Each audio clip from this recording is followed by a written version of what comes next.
माँ भगवती के चरणों में सादर प्रणाम। माँ सरस्वती को स्मरण करते हुए आज के इस वीडियो को मैं प्रारंभ करती हूँ। प्यारे बच्चों, पिछले वीडियो में मैंने आपको विटामिन ए के बारे में विस्तृत चर्चा किया था, जिसमें विटामिन ए की खोज, विटामिन ए की कार्य, विटामिन ए किस प्रकार से फंक्शंस करता है, विटामिन ए की अगर कमी हो जाए तो कौन से रोग होते हैं, विटामिन ए किन भोज्य पदार्थों में सर्वाधिक पाया जाता है। इन सारे विषयों पर मैंने विस्तार से चर्चा किया है। आज की इस वीडियो में मैं आपको विटामिन ए का अवशोषण के बारे में बताऊंगी, एब्जॉर्प्शन, कि विटामिन ए खा तो लेते हैं हम, है ना। शिशु को कितनी मात्रा में विटामिन ए चाहिए, एडल्ट को कितनी मात्रा में चाहिए, इस पर हमने विस्तार से चर्चा किया है। पिछले वाली वीडियो में आप देखना चाहें तो देख सकते हैं।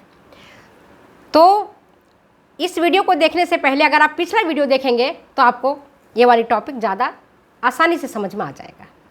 आज हम आपको बताते हैं विटामिन ए का अवशोषण। विटामिन ए कैरोटीन या एस्टर के रूप में जब ग्रहण किया जाता है, बताए थे ना, पिछले वीडियो में भी नहीं बताऊंगी। तो जब कैरोटीन के रूप में या एस्टर के रूप में ग्रहण किया जाता है तो इसका पाचन और अवशोषण कहाँ होता है? बाइल जूस एवं वसा की उपस्थिति में होता है। कहाँ होता है? छोटी आंत में, स्मॉल इंटेस्टाइन में। विटामिन ए का अवशोषण कहाँ होगा? छोटी आंत के जेजुनम वाले पार्ट में और डुओडेनम वाले पार्ट में। डुओडेनम वाला पार्ट में सबसे पहले होता है, कुछ बचा हुआ रहता है, वह उसका अवशोषण जेजुनम वाले पार्ट में होता है। ठीक है, तो इतनी बात समझ में आ गई कि विटामिन ए कैरोटीन या एस्टर के रूप में ग्रहण जब करते हैं तो इसका पाचन एवं अवशोषण के लिए अनिवार्य है बाइल जूस। पित्त रस का होना जरूरी है। अगर पित्त रस नहीं रहेगा और वसा नहीं रहेगा तो विटामिन ए का अवशोषण नहीं होगा। कैसे इसको रिलेट करोगे? क्या कंसेप्ट है? क्योंकि विटामिन ए वसा में घुलनशील है, ये पानी में घुलनशील नहीं है।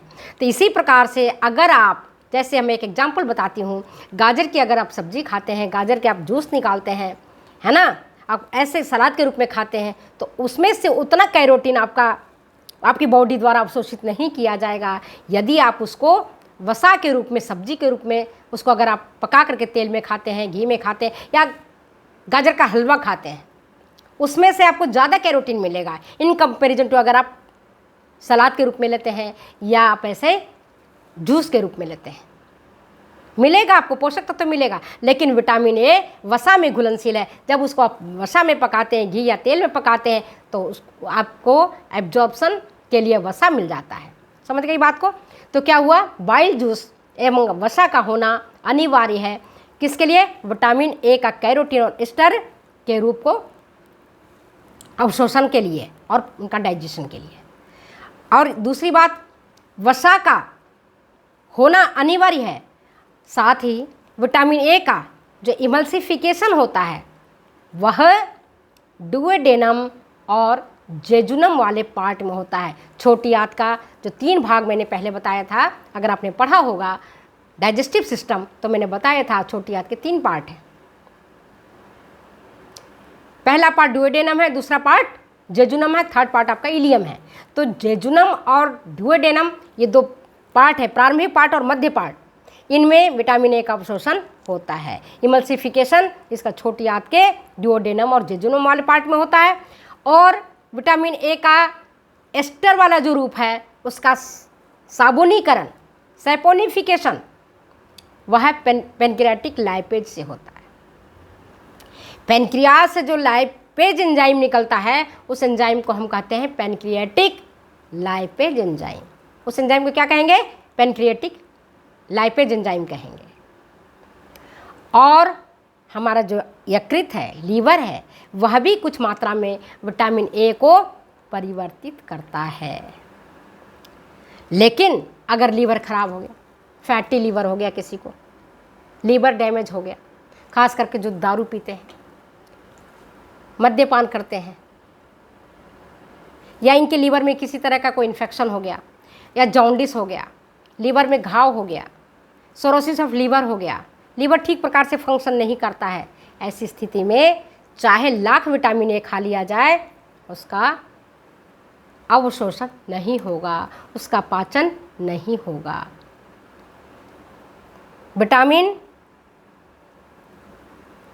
डी के अवशोषण के लिए अनिवार्य है लीवर को भी स्वस्थ रहना। जब हमारा लीवर स्वस्थ रहता है तो विटामिन ए को संग्रह करने के लिए, जैसे आपको बताया था ना पहले वीडियो में भी, कि लीवर हमारा क्या है, storage house of the body है।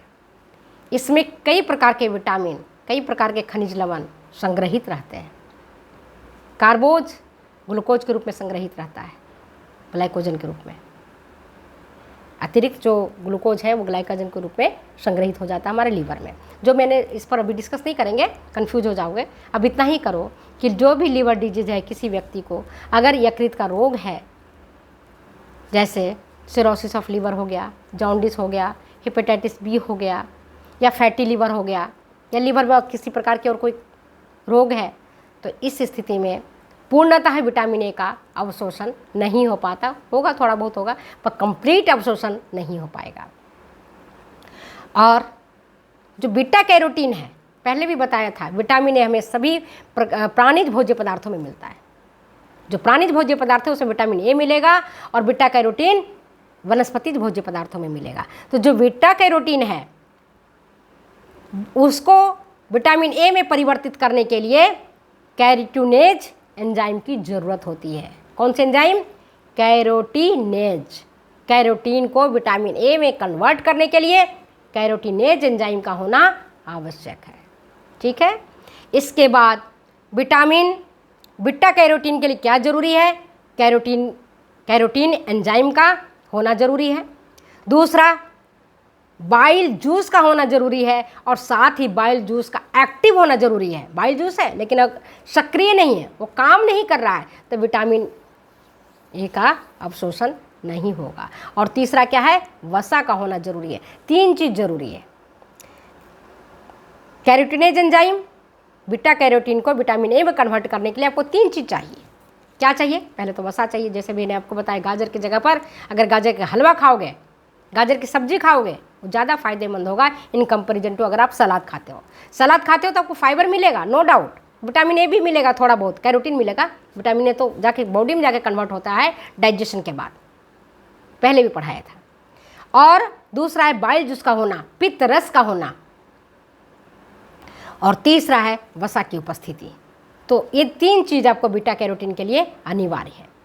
और अब अगर विटामिन ए हमारी बॉडी में डाइजेस्ट भी हो गया, अवशोषित भी हो गया, तो उसका अवशोषण कैसे होता है ये भी देखो।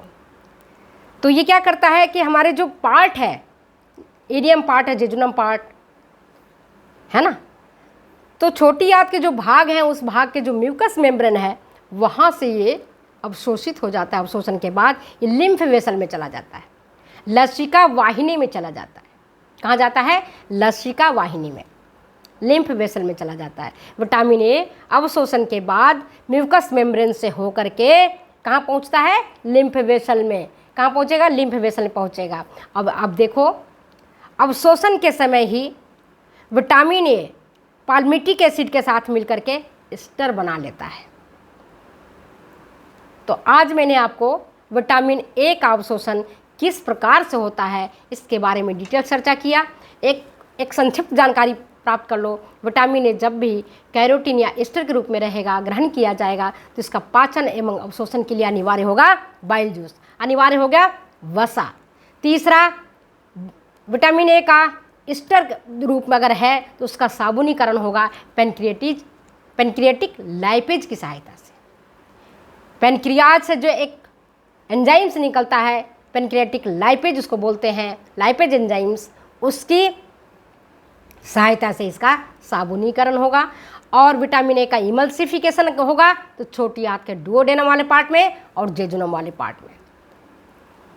आगे हम देखते हैं बीटा कैरोटीन को विटामिन ए में कन्वर्ट करने के लिए अनिवार्य क्या है? एक तो बाइल जूस होना चाहिए, दूसरा आपका फैट होना चाहिए, तीसरा कैरोटीनेज एंजाइम्स होना चाहिए।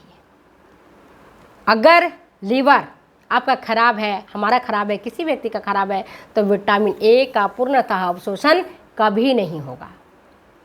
खास करके जब जॉन्डिस हो गया है, तभी तो डॉक्टर साहब कहते हैं पीलिया हो गया है, घी तेल खाना बंद कर दे। फैटी लीवर है, घी तेल खाना, मक्खन खाना, तला भुना चीज़ खाना बंद कर दे, मिठाई खाना बंद कर दे। जैसे जलेबी है, तल के बनता है, खाना बंद कर दीजिए फैटी लीवर में। और जिस व्यक्ति को लीवर की डिजीज होती है उसे तो सादा खाना दिया जाता है, वसा रहित खाना दिया जाता है, इसीलिए कि दूसरे जो विटामिन है, खास करके विटामिन ए और दूसरे विटामिन है, वो ठीक प्रकार से अवशोषित हो सके। और इम्पॉर्टेंट बात, विटामिन ए अवशोषण के बाद पहुंचता है म्यूकस मेम्ब्रेन से होकर के लिम्फ वेसल में, और वहाँ से ये अपना फंक्शंस करता है। तो आज मैंने आपको विटामिन ए से संबंधित विटामिन ए का अवशोषण कहाँ होता है, किस प्रकार से होता है, कैसे होता है, इस पर विस्तृत जानकारी दी है। तो अगर ये वीडियो आपको अच्छी लगती है तो प्लीज़ शेयर करें, कमेंट करें, सब्सक्राइब करें। फिर मिलते हैं हम अगले वीडियो में। लाइक करना बिल्कुल ना भूलें।